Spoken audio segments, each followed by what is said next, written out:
할렐루야. 오늘도 함께 예배하는 우리 모든 가족들에게 하나님의 은혜와 능력과 평강이 넘치기를 주님의 이름으로 축원합니다. 기독교를 기적의 종교라고 말하곤 합니다. 기적을 빼놓고는 설명이 불가능할 정도로 기적을 상식처럼 말하고 있습니다. 성경의 기록은 온통 기적이요, 그래서 기적의 책이라고 해도 틀리지 않을 겁니다. 태초에 하나님이 천지를 창조하시니라. 하나님이 태초에 천지를 창조하셨다는 사실을 믿는 것으로부터 기독교 신앙은 시작이 됩니다. 진화론과 과학주의 세계관에 젖어 있는 우리들에게 이것은 도저히 믿을 수 없는 얘기입니다. 그럼에도 이것을 믿으란 말인가? 그렇습니다. 하나님이 태초에 천지를 창조하셨다는 것을 믿는 것으로부터 기독교 신앙은 시작이 되는 겁니다. 또 성경은 예수를 이렇게 소개하고 있습니다. 처녀가 잉태하여 아들을 낳으리니 이름을 예수라 하라. 남자 없이 순결한 처녀가 아이를 낳았다는 얘기, 억만에 하나라도 있을 수 없는 일, 이것을 믿으란 말인가? 그렇습니다. 이것을 믿는 것으로부터 구원은 시작이 됩니다. 하나님은 기적의 하나님, 예수님도 기적의 예수님, 성경은 기적의 책, 기독교는 기적의 종교입니다. 이것은 맞는 말입니다. 그렇기 때문에 또 주의해야 하고 명심해야 할 것이 있습니다. 기독교가 기적을 상식처럼 말하고 있지만, 그러나 기적이 복음이 아니라는 사실입니다. 잘 이해를 하셔야 합니다. 성경은 온통 기적으로 충만한 책이지만, 그러나 기적을 통해서 기독교의 우월성을 입증하는 종교가 아닙니다. 그런 의미에서 오늘날 많은 사람들이 기적을 쫓아다니는 현상은 병리적 현상인 것입니다. 성경에 우리 하나님께 복을 받아 부자가 되고 형통케 되고 장수하는 비결을 소개하고 있습니다. 그러나 그것이 성경이 기록된 목적이 아니고, 이를 위해서 예수님이 오신 것도 아니고, 이것 때문에 우리가 예수를 믿는 것도 아니고, 하나님은 그런 차원의 하나님이 아닙니다. 하나님은 기적을 통해서 당신이 우월하다는 것을 입증하시려 하지 않았고, 그것은 예수님도 역시 마찬가지입니다. 손가락만 보면 안 됩니다. 손가락이 가리키는 물체를 봐야 합니다. 그런데 많은 사람들이 손가락만 봅니다. 기적만 본다는 말입니다. 성경의 기적은 단순한 기적이 아니라 예수님이 메시아이심을 입증하는 사인이요, 표지판에 불과한 것입니다. 예수를 봐야 한다는 말입니다. 오늘 우리는 가나 혼인잔치의 기사를 읽었습니다. 이 혼인잔치의 이야기는 예수님께서 공생의 첫 번째 사역이라는데 남다른 의미가 있다 하겠습니다. 본문은 1장과 연결해서 읽는 것이 이해하는 데 훨씬 용이할 겁니다. 1장에서는 예수님께서 나다나엘을 만나신 장면이 기록되어 있는데, 예수님께서 나다나엘에게 이런 말씀을 하십니다. 하늘이 열리고 하나님의 사자들이 인자 위에 오르락 내리락 하는 것을 보게 될 것이다. 하늘이 열린다는 것은 무엇이고, 하나님의 사자들이 인자 위에 오르락 내리락 한다는 말은 또 무엇인가요? 굉장히 낯선 말인데, 그리고 이어지는 것이 2장 본문의 가나 혼인잔치의 표적입니다. 기적이 아닌 표적이란 말을 주목하게 됩니다. 단순히 신기한 기적이 아니라는 얘기요, 기적 뒤에 감추어진 말하고자 하는 의도가 있다는 의미인 것인데, 그래서 하늘이 열리고 하나님의 사자들이 인자 위에 오르락 내리락 한다는 말씀을 주목하게 됩니다.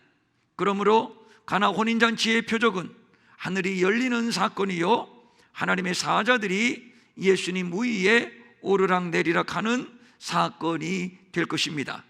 표적이라고 하는 단어는 요한복음에만 등장하는 독특한 용어인데, 그 뜻은 신호, 표시라는 뜻이요, 더 쉬운 표현으로는 표지판이라는 뜻입니다. 요한복음은 오늘 본문 가나 혼인잔치에서 물로 포도주를 만드신 사건을 비롯해서 총 7개의 표적 사건이 등장하고 있습니다. 이러한 기적들은 단순한 기적이 아니라 표적이라고 말씀을 드렸습니다. 성경의 모든 기적들은 예수는 그리스도, 그분이 이 땅에서 이루실 것이 무엇인가를 가리키는 표적이요, 사인이요, 예수에게로 안내하는 표지판이 되는 것입니다. 매우 중요한 얘기입니다. 예수님은 우리에게 기적을 베풀기 위해서 오시지 않았습니다. 자신의 능력을 자랑하고 그래서 세속적인 인기와 세속적인 영광을 얻기 위해서 오신 것도 아닙니다. 기독교 신앙 안에 신비가 있고 또 기복이 있지만 이것이 주제가 아닙니다.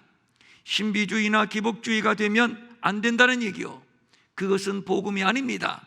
가짜 복음이요, 다른 복음입니다. 속지 말아야 합니다.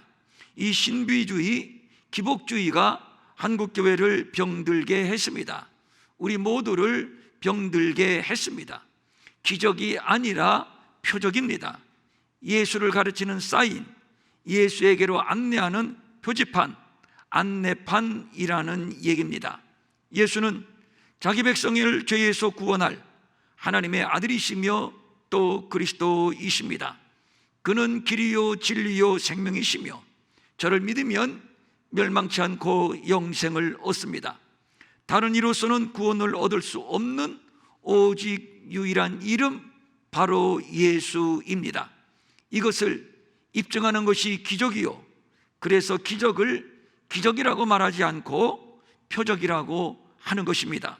예수님께서 공생이 시작하시기 전에 광야에서 마귀에게 시험을 받으셨습니다.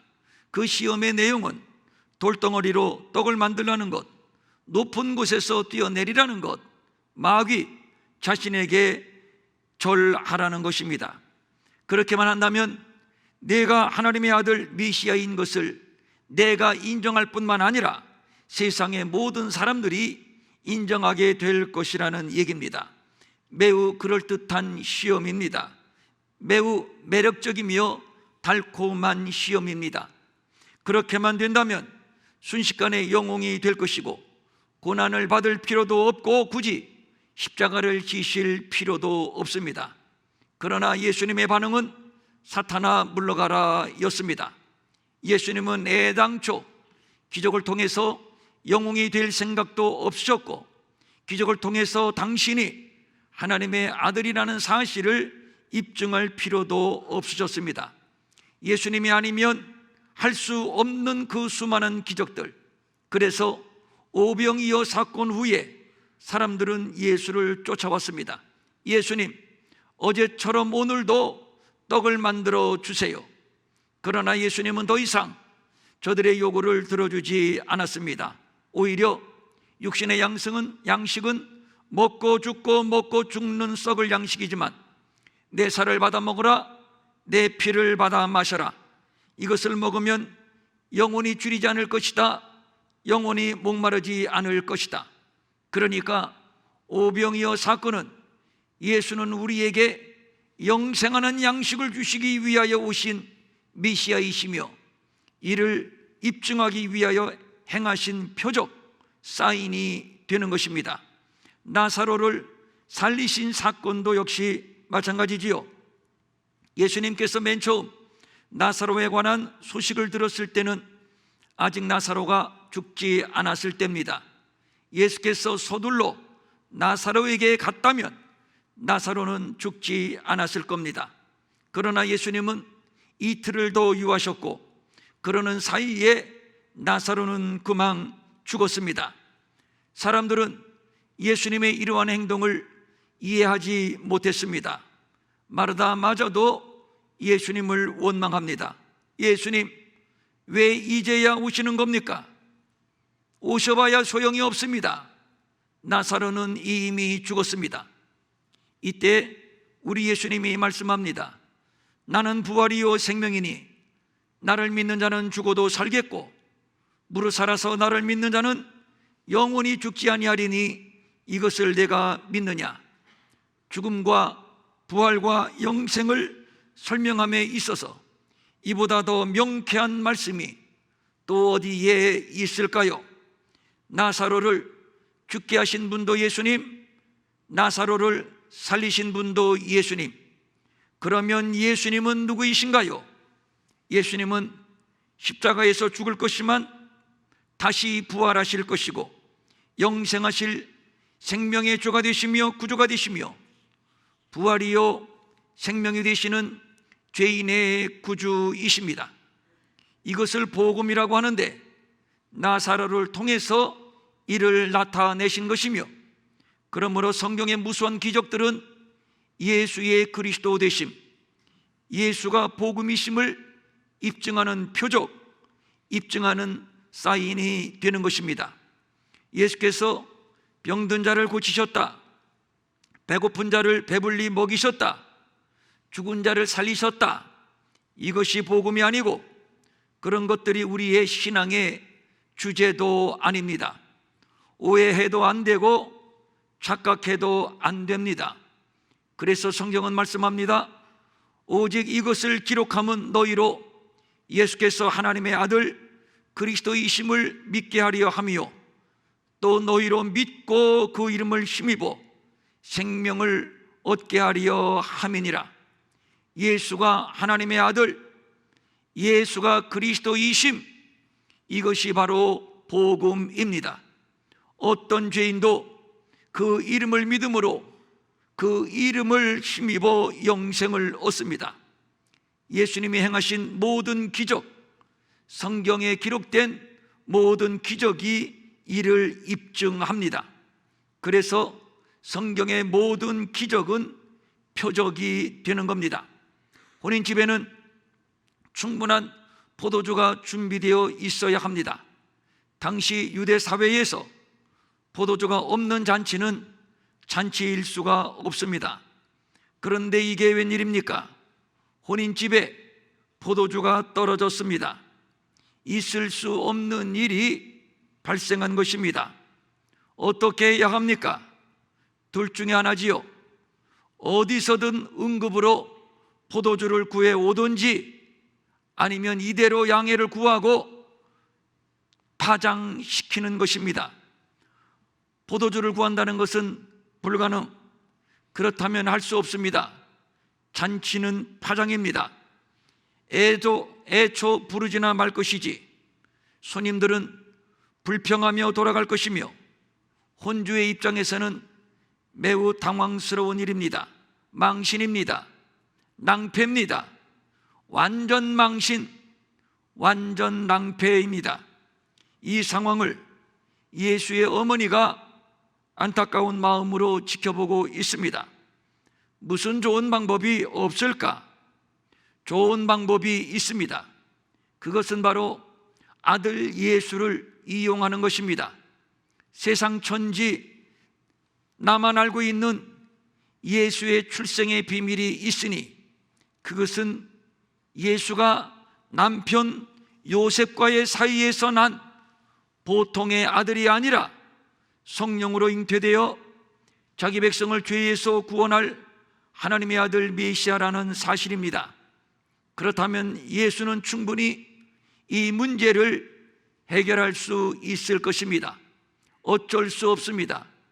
이 당혹스러운 상황을 극복할 수 있는 길이라면 예수를 이용하는 길밖에는 달리 방법이 없습니다.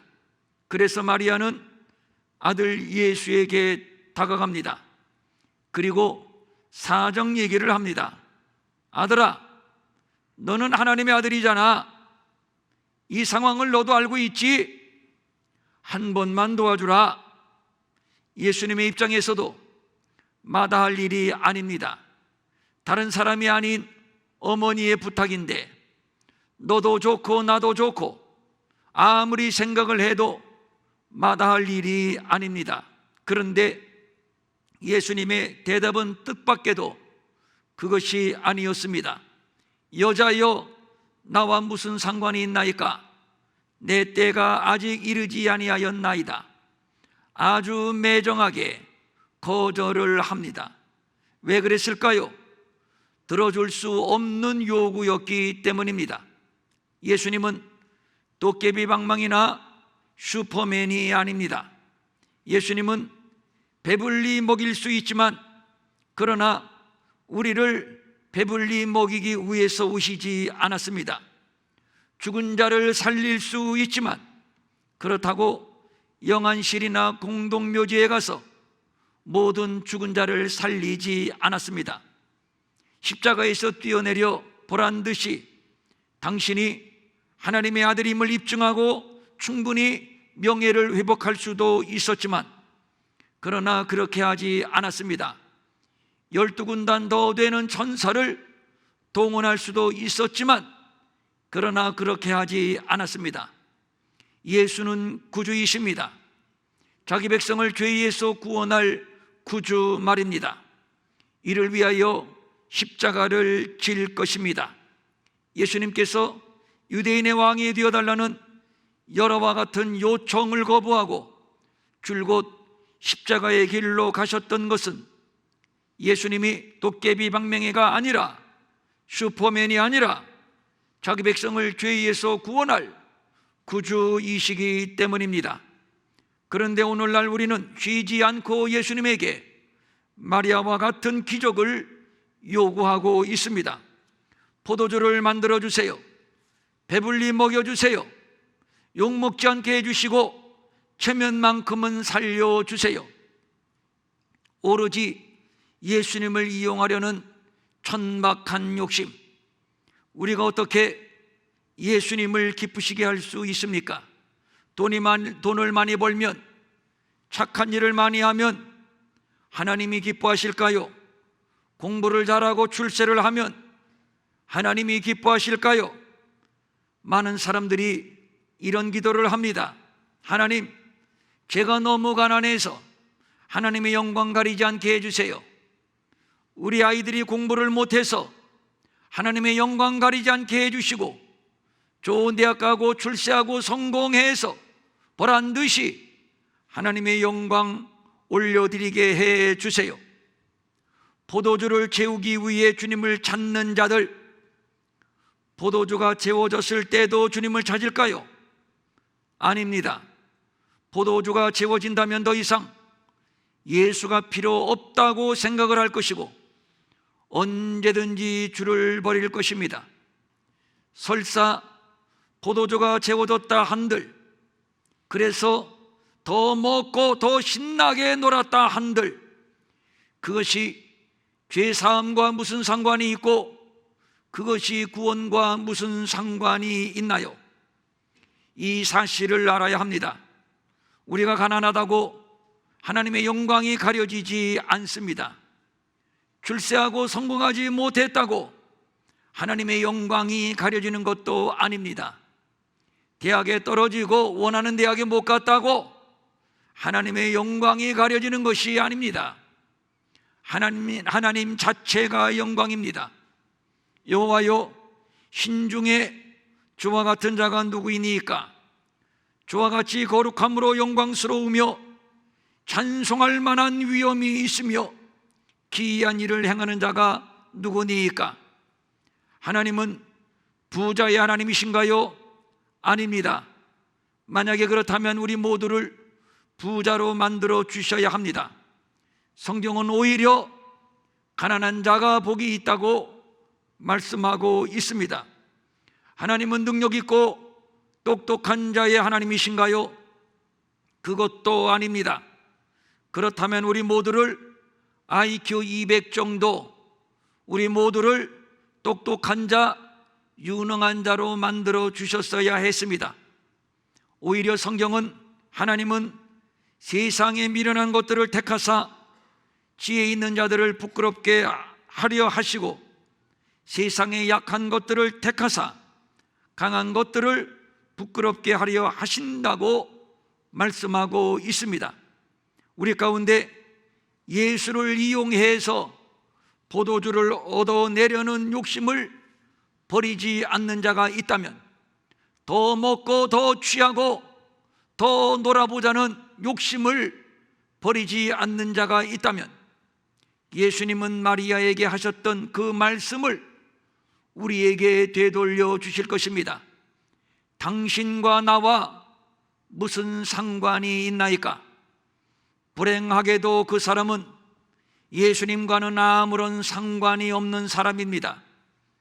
그렇게 열심히 예배하고 열심히 헌금하고 열심히 봉사를 한다 해도 말입니다, 마리아의 요구대로 했다면 먹고도 남음이 있는 풍성한 잔치, 행복한 잔치, 그래서 배부르고 칭찬 듣고 존경도 받고 영웅도 될 수는 있었겠지요.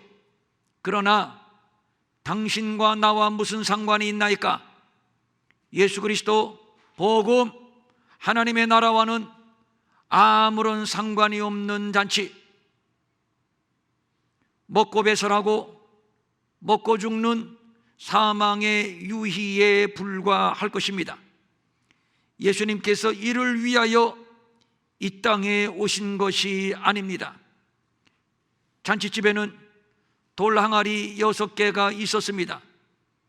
이 돌 항아리의 용도에 대하여 본문은 유대인의 정결 예식을 따라 2-3통 드는 돌 항아리 6이 놓였는지라, 그러니까 이 돌 항아리는 종교의식을 따라서 몸을 정결케 씻는 용도로 준비된 것입니다. 그렇다면 항아리에는 항상 깨끗한 물로 채워져 있어야 합니다. 그런데 본문을 보니까 어떤 부차적인 설명이 없이 항아리에 물을 채우라고 하신 것으로 봐서 항아리가 비워진 채로 있었음이 분명합니다. 참으로 웃기는 얘기입니다. 물이 없는 빈 항아리, 무엇인가요? 예수 없는 형식주의, 은혜 없는 율법주의, 복음이 없는 열광주의를 말하는 것입니다. 잔치에 참여하여 흥이 오르고 취기가 오르기는 하는데 저마다 행복에 겨워 노래를 부르고 춤을 추기는 하는데, 그런데 참으로 웃기는 것은 저들이 추상처럼 여기는 율법, 그 율법에 의하여 손을 씻기나 했는지요? 그럴 리가 있습니까? 빈 항아리인데. 본문은 포도주가 떨어진 잔치 그리고 빈 항아리를 연동시키고 있습니다. 세상의 잔치는 그것이 어떤 잔치든 간에 결국 포도주는 떨어지게 되어 있습니다. 결국 빈 항아리란 말입니다. 정상인 것 같은데 내려오고 행복인 것 같은데 불행하고 웃는 것 같다가도 울고, 그래서 파장일 수밖에 없는 것, 그래서 허무한 인생, 그래서 인생은 종교를 찾습니다. 신을 찾습니다. 드디어 종교를 찾았습니다. 신을 찾았습니다. 그러나 찾으면 뭐하나요? 빈 항아리인데. 드디어 때가 되었습니다. 그곳에 예수님이 오셨습니다. 그리고 그 빈 항아리에 물을 채우라고 말씀하십니다. 사실 이 물은 물이지만 그러나 예수님께는 물이 아니라 포도주입니다. 예수님은 항아리에 포도주를 채우신 것입니다. 포도주가 무엇인가요? 죽으시기 전날 밤 제자들과 함께 마지막 만찬을 나누십니다. 그때의 상황을 성경은 이렇게 기록하고 있습니다. 내 때가 가까웠으니, 그리고 잔을 나누어 주시며 하시는 말씀, 이것은 죄 사함을 얻게 하려고 많은 사람을 위하여 흘리는 바 나의 피 곧 언약의 피니라. 이제야 의문이 풀어집니다. 여자여 나와 무슨 상관이 있나이까? 내 때가 아직 이르지 아니하였나이다. 예수님이 말씀하신 예수님의 때는 기적을 나타내어 영웅이 되는 때를 말하는 것도 아니고, 부어라 마셔라 육신의 욕망을 채워주는 기복을 말하는 것도 아닙니다. 어머니 마리아, 그동안 아버지 없는 아들을 키우면서 사생아라고 놀림을 받는 아들을 바라보면서 얼마나 마음이 아팠겠나요? 얼마나 수모를 당했겠나요? 남 모르는 눈물을 얼마나 흘렸겠으며 가슴에 맺힌 응어리와 한 또한 얼마나 골이 깊었겠나요? 마리아의 입장에서는 이때야말로 명예가 회복되고 수모가 영광이 될 절호의 기회를 잡은 것입니다. 그래서 예수님에게 와서 한번 실력을 보여달라고 부탁을 했던 겁니다. 그런데 문제는 예수님이 이때 이 일을 위해서 온 것이 아니라고 매몰차게 거부하신 겁니다. 그런데 드디어 내 때가 가까웠으니, 곧 예수님의 때가 가까웠습니다. 이것은 죄사함을 얻게 하려고 많은 사람을 위하여 흘리는 바 나의 피 곧 언약의 피니라. 예수님의 때는 마리아의 명예가 회복되는 때가 아니었고, 먹고 죽는 썩을 양식을 베풀어주는 육신의 잔치를 베푸는 때가 아니었습니다.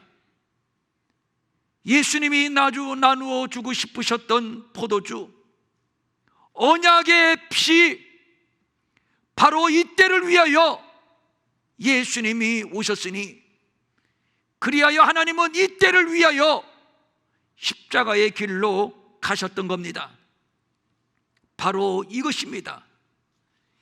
십자가의 때, 그 보혈로 우리의 죄를 씻기며 우리를 구원하시려는 때, 이것이 바로 예수가 우리의 그리스도라는 증거요, 예수가 복음이라는 증거요, 이것을 가르치기 위하여 예수님은 가나 혼인잔치에서 물로 포도주를 만들어 주셨던 것입니다.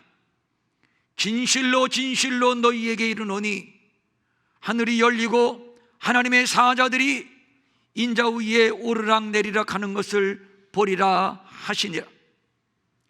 이보다 더 큰 일, 하늘이 열리고 하나님의 사자들이 인자 위에 오르락내리락 하는 사건, 이것은 바로 십자가를 염두에 두고 하신 말씀이었던 겁니다. 예수님께서 이 표적을 갈릴리 가나에서 행하여 그의 영광을 나타내심에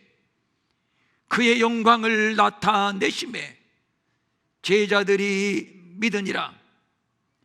혼인잔치의 표적은 이미 예수님의 십자가를 가리키고 있습니다. 그래서 영광입니다. 그렇습니다.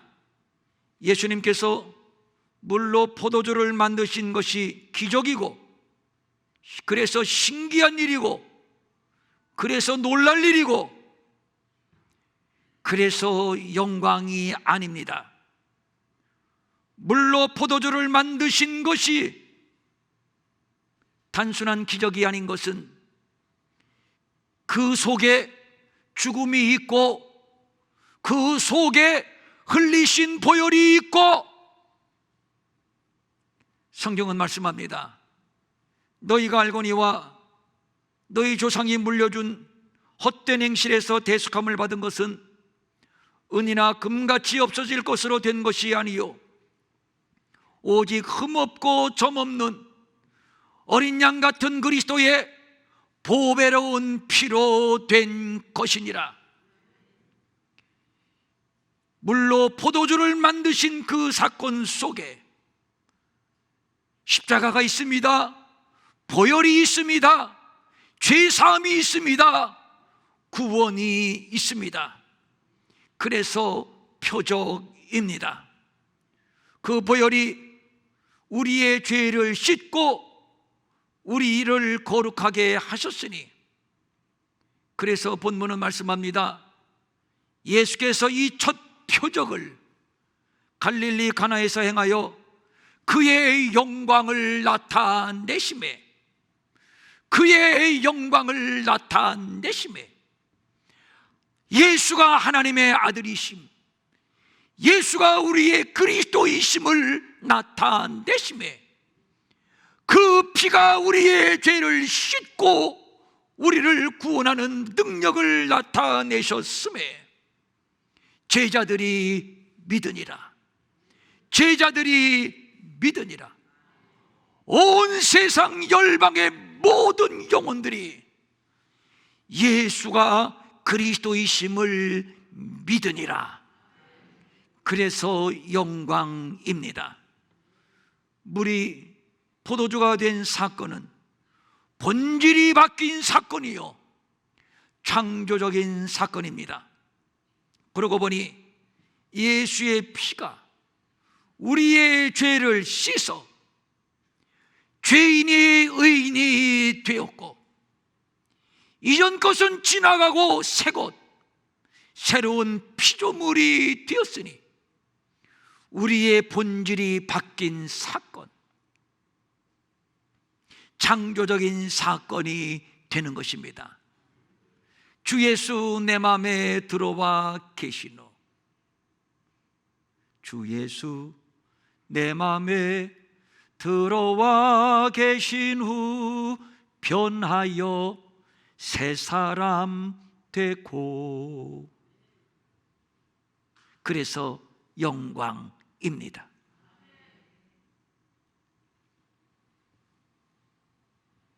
제자들이 그를 믿으니라. 아니, 내가 그를 믿으니라. 너와 내 집, 우리 모든 집이 그를 믿으니라. 온 열방이 그를 믿으니라. 그래서 그는 영광입니다. 오늘 이 시간 한 번 더 우리가 고백을 합니다. 예수 그리스도, 당신은 하나님의 아들이십니다. 당신은 우리의 구주이십니다. 그러므로 당신은 영광이십니다. 아멘. 일어나셔서 찬송 36장 함께 부르겠습니다. 참 은혜로운 찬송입니다.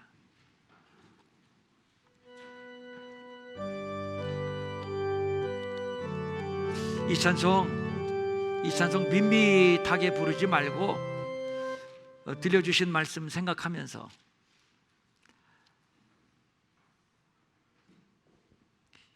내 영혼으로 부르는 찬송이 될 수 있기를 바랍니다. 자, 36절.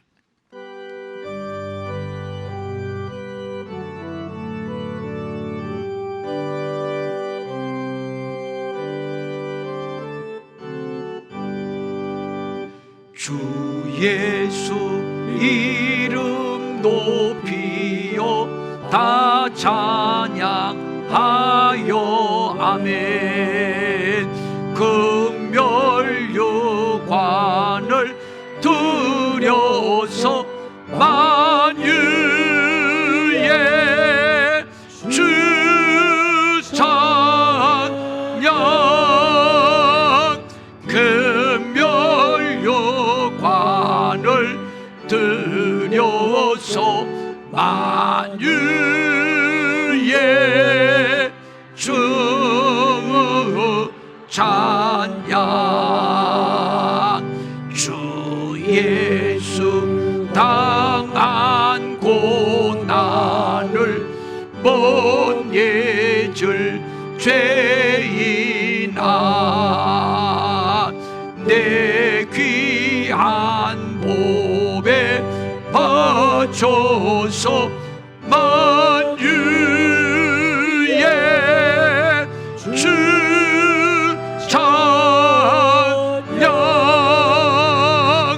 내 귀한 몸에 바쳐서 만유의 주 찬양. 제국 위에 거하는 온 세상 사람들 그 거신 위엄 높여서 만유의 주 찬양 그 거신 위엄 높여서 만유의 주 찬양 주 믿는 성도 다 함께 주 앞에 엎드려 무궁한 노래 불러서 만유의 주 찬양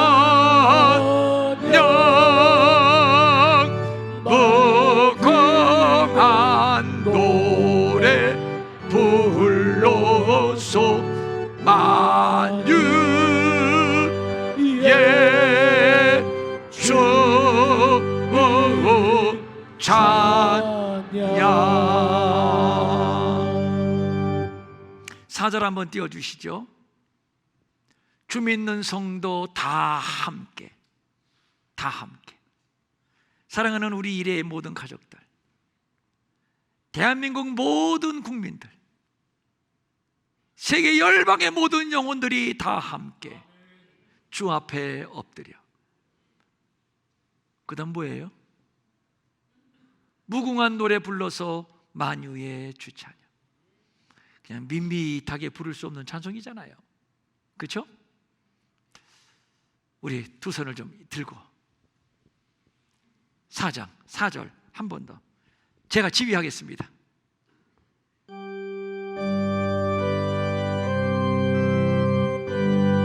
가슴을 켜고 하늘 보좌를 향해서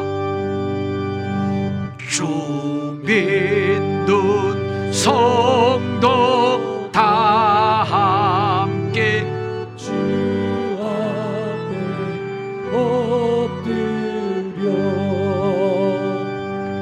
늙은 노래 불러서 만유의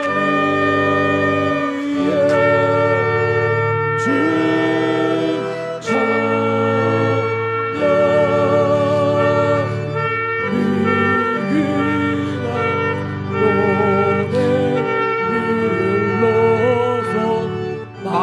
만유의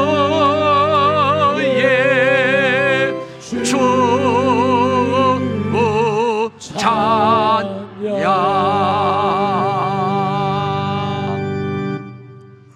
가슴에 손 대시고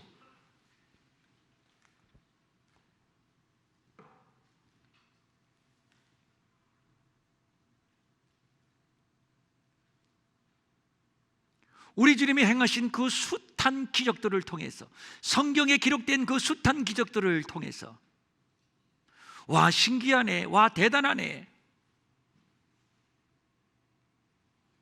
거기에서만 머무른다면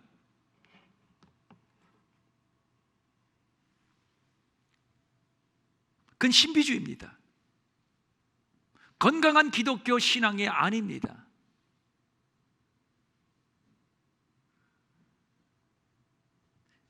예수님의 기적들은 다 사인입니다. 예수가 그리스도라는 사실을 나타내는. 그래서 그 기적이 영광이고, 그래서 우리는 그 기적을 통해서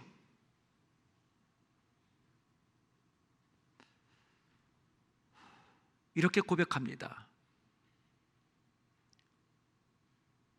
예수는 그리스도, 예수는 그리스도.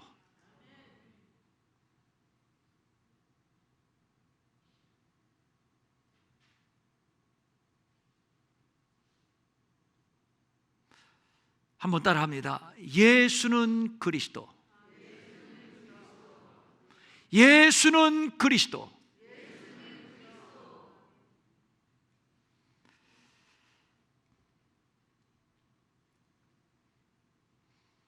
오늘 우리의 찬양을 받으시고 이레교회 성도들이 나를 알아보네, 진실로 나를 구주라고 그리스도라고 고백을 하네,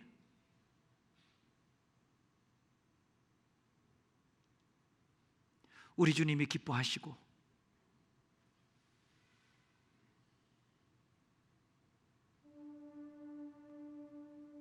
하늘의 영광, 하늘의 영광 나의 맘속에 차고도 넘쳐. 이 시간 우리 가운데 하나님의 영광으로, 하늘의 영광으로 충만히 덮어주시고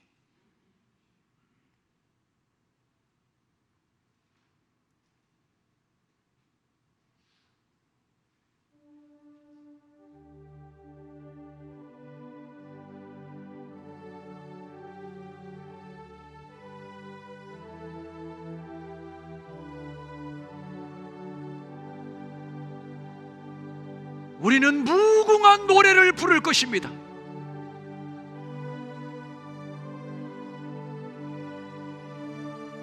예수는 그리스도, 만유의 주가 되시는 예수님, 하나님의 아들.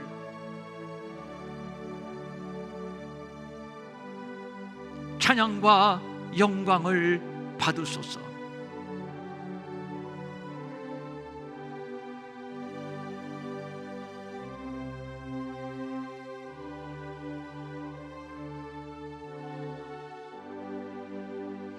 기적이나 쫓아다니고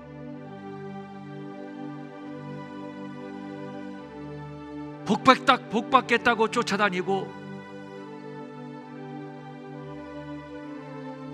욕심이 채워지지 않을 때 불평하고 도망가는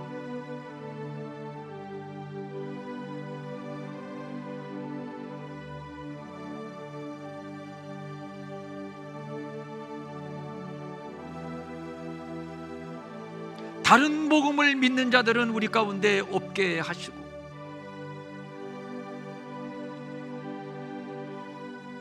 물이 포도주 된 사건을 통해서 예수는 그리스도이심이 우리 안에 더 깊이 심겨지고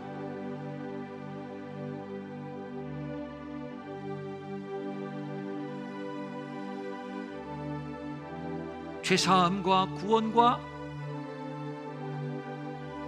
하나님 나라의 영광으로 우리를 덮어 주시옵소서.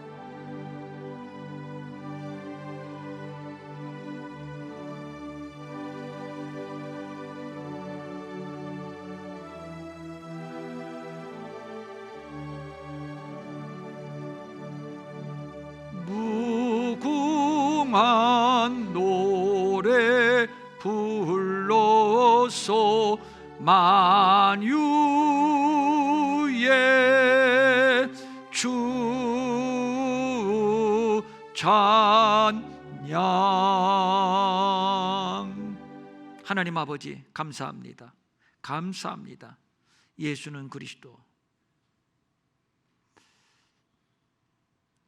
오늘 이 자리에 우리 가운데의 영광 나타내 주시고 우리의 삶이 이 영광 가운데 있게 하시고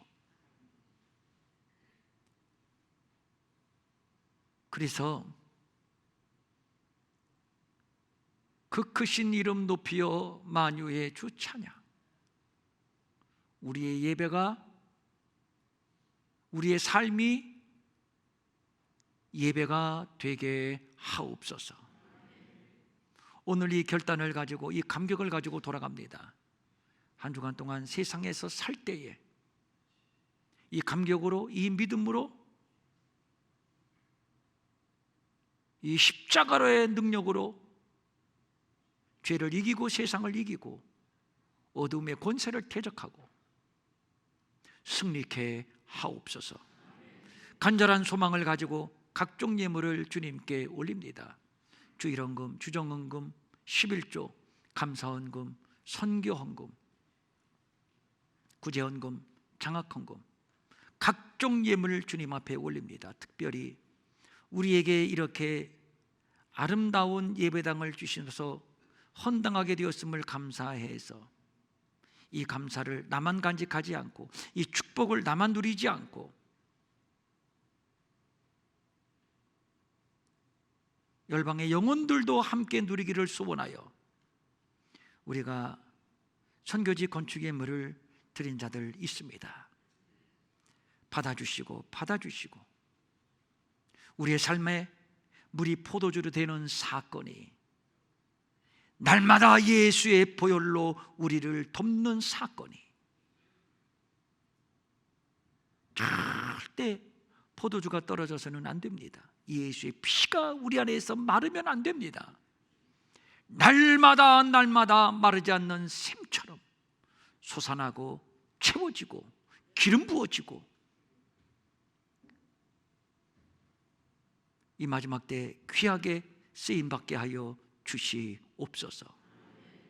병든 자를 치료하시고 드리고 싶지만 가진 것이 없어 드리지 못한 자들, 그래서 민망히 여기는 자들이 있습니다.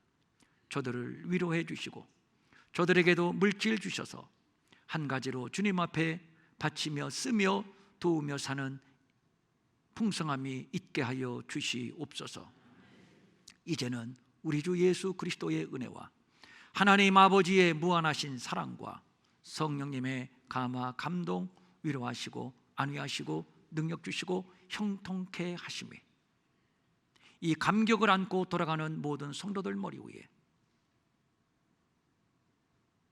선교사님들 그리고 영상을 통해서 이 예배에 함께 동참하고 있는 서울의 반석교회 모두에게 영원히 함께 하옵시기를 간절히 축원하옵나이다. 아멘.